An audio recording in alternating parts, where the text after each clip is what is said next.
I'm Still Surviving and Thriving asked me to make this video. It had to do with pressure canner. Now, for many of you that are using a pressure canner for the first time or who are thinking about it, it can be a bit scary. You'll hear how great Aunt May blew up the entire kitchen by not paying attention and watching her pressure canner, and other assorted stories. Or how someone died from botulism because they didn't correctly pressure can the meat and their whole family died. Most of those are just urban myths, and since the 1970s, canners really have improved. My canner is an American canner, and it's made right in Manitowoc, Wisconsin, and boy is it heavy and solid. And it's the type of canner that does not have a rubber gasket in it, something I prefer. One of the first things you should do when you get your canner is read, and reread your instruction manual. And do that several times before you actually start pressure canning. Now, if you have a relative, a friend, or maybe you can take a class at the Cooperative Extension in pressure canning, that is a great way to learn. But if not, you really can go by your instruction manual and many good YouTube videos out there. So I have this little sheet here that reminds me of what I should do. I have it laminated and I keep it right here in the canner itself. And it's always a good guide to simply go over. And it has some of the highlights of the things you need to do if you have an all-American pressure canner. The first thing is to, let me get the top off here. Lightly rub oil around the edge. Why do you do that? Well, it helps give it a good seal, plus it also helps you able to unseal it. You don't want it getting stuck. At the very top of the sheet, in red italic letters, is a reminder to always use a non-metallic utensil and check for airspace in jars before I seal, because for some reason that is a step that I can easily miss when I am water bath canning or pressure canning. Next thing I do is to check the vent hole to make sure there's no stoppage. You can do that by holding it up to light, making sure you can see through it, or you just push through your little wire and make sure there's nothing blocking it. That's a very important step, and you should check it each time you use your pressure canner, because if this gets blocked, you could have some disastrous consequences.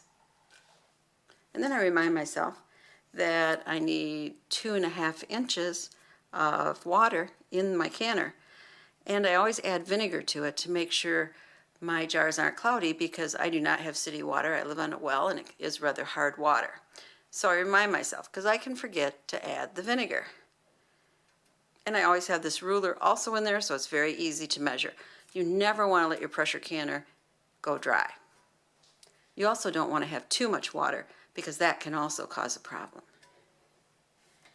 And when I place the lid on,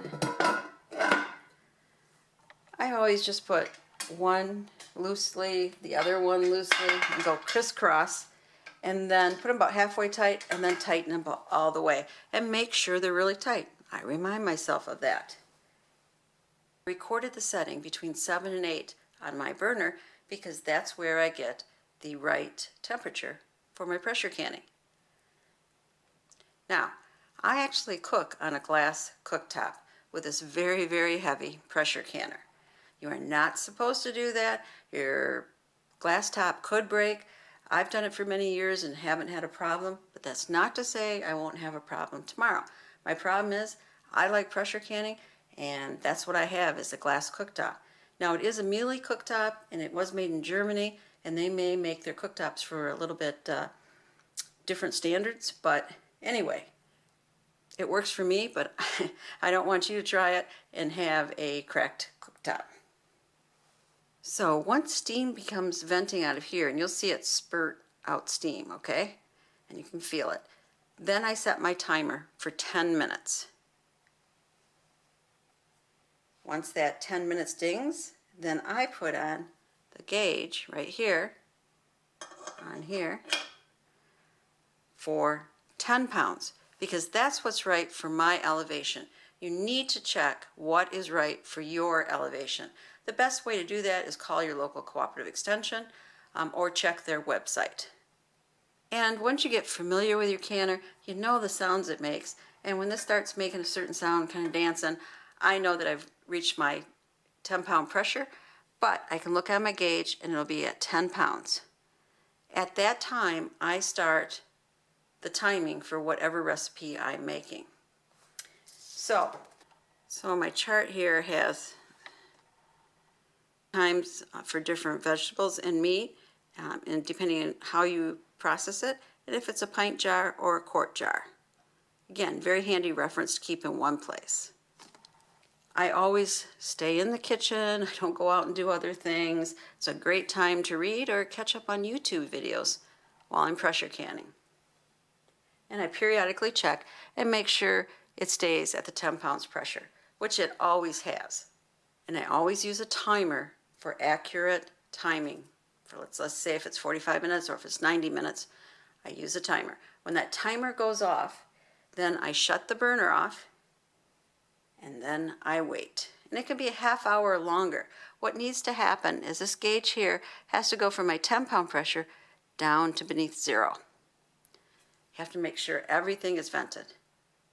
Once that happens, I remove this. I wait 5 minutes. Then I take off the lid.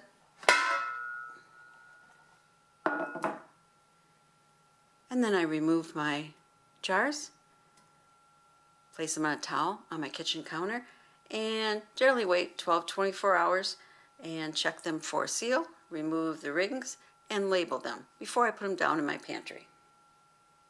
If you're a beginner canner, I hope you found this video helpful. And maybe you too will make your own reminder instructions and laminate them and stick it in your pressure canner. This is Prepper Potpourri saying, please subscribe and share the knowledge. And thank you so much for watching.